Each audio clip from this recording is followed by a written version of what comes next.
solid. But excited, to win and excited to continue to get better. Jeff, and then Mike. I believe you had 22 assists on 28 makes, made 14 three-pointers. From an offensive standpoint, was this a little bit more what you want it to look like than maybe it was the first night?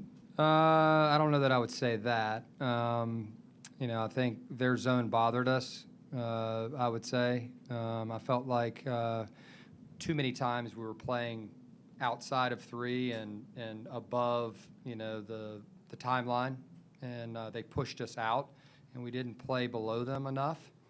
Later in the first half, we began to get a little bit of a rhythm. And then certainly at the beginning of the second half, I thought our guys, did a nice job of beginning to find the gaps to penetrate. Because ultimately you have to penetrate, any kind of a zone, whether it's by the pass or, by the bounce. And we did a little bit of both. And the guys were unselfish and found one another. When our defense was tight, we were able to rebound and run and get some stuff in transition. And we were for the first 10 minutes of the second half. And then the last 10, we took the foot off the gas a little bit on that side and made some uncharacteristic mistakes. And so we've got to clean those up, in the next couple practices. The second game in a row that Tess, Ugo, Johan were really dominant in the paint.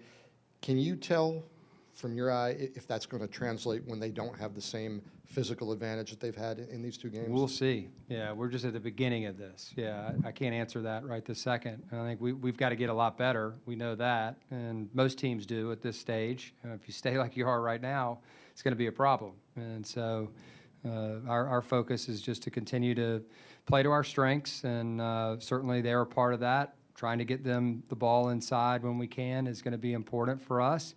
But them making the right play when they get it in there also is important. And I think you saw, Tess catch it in the second half. They doubled really quickly, and then the ball was out, and then we were able to get a quality look. And so we have to use that advantage, that we have at times.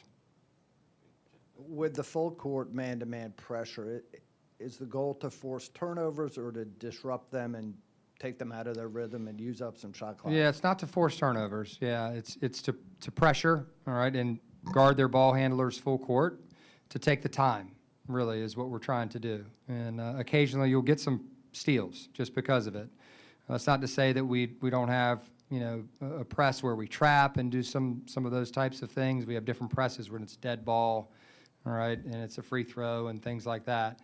But we haven't really gotten to that yet. Right now we're just focusing on getting better at guarding the ball full court and really sustaining pressure, up the court and trying to take as much clock as we can. Ugo and Johan both have the physical characteristics to be great shot blockers.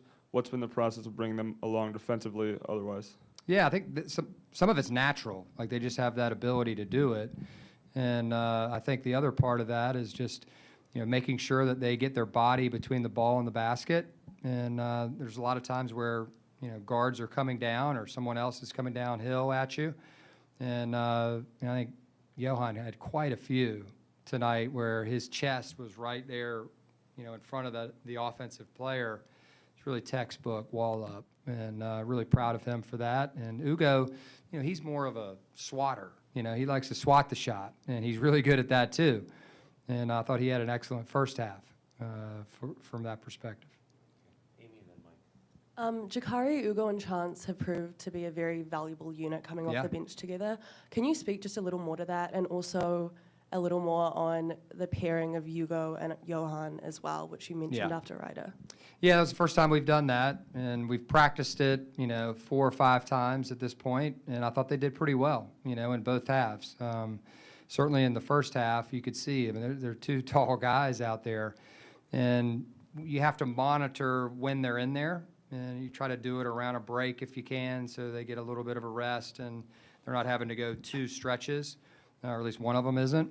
But they'll get more comfortable as the year goes on, and so we'll see how that progresses. But certainly something that we wanted to investigate. As it relates to our bench, I'm proud of our bench. Chance always comes in and gives us a lift. Elijah does too. Jakari certainly as well, and Ugo has been excellent, off the bench so far. And so we're confident in those guys. And when you press, all of a sudden you have that next wave of guys coming in. Hopefully the team that you're playing keeps some of the same unit in there, and now they're facing a fresh guy.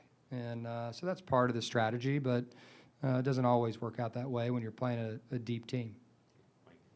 Sticking with your rotations, a couple points you had Chance and Dallin together on Yeah. the floor, Dallin playing off the ball. What do you like about that setup? Just the ball handling and passing. They both can shoot. They're both, point guards and understand what to do out there. We played that lineup with the two bigs a little bit, and I think we had a pretty good ball handling, lineup with them just to help them out a little bit. And, I do like that lineup. It's fast, and we take care of the ball. Thanks, Coach. Thanks, guys. All right. Bring in North Central head coach, and then we'll be followed by Johan.